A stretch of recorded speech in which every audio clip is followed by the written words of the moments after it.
দেলোয়ার হোসেন সাঈদী সাহেবের কোনো অপরাধ ছিল না, নিজামী সাহেবের কোনো অপরাধ ছিল না, আলী হাসান মুজাহিদের কোনো অপরাধ ছিল না, আব্দুস সোবহান সাহেবের কোনো অপরাধ ছিল না।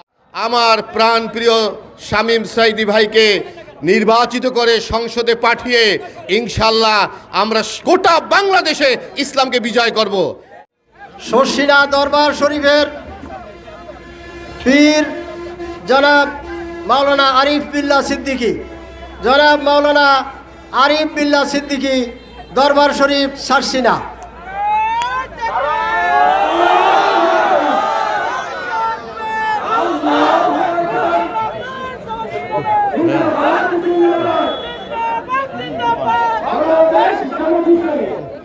আসসালামু আলাইকুম ওয়া রাহমাতুল্লাহ।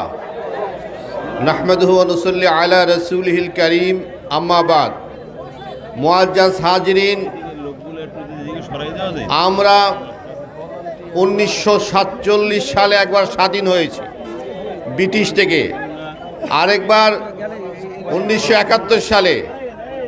এই দুই স্বাধীনতার মধ্যে মহা স্বাধীনতা ছিল 5ই আগস্ট 2024-এর স্বাধীনতা। 2024-এর স্বাধীনতা যদি না হতো তবে এই বাংলাদেশ থাকতো না। এটাকে সিকিম বানাবার একটা নতুন পরিকল্পনা শুরু হয়েছিল।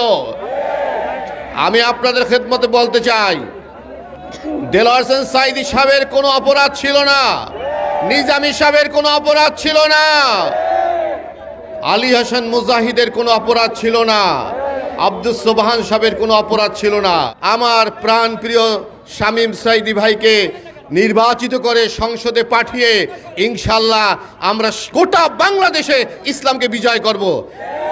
আমিন ওয়া আখির দাওয়ানা আনিল হামদুলিল্লাহি রাব্বিল আলামিন।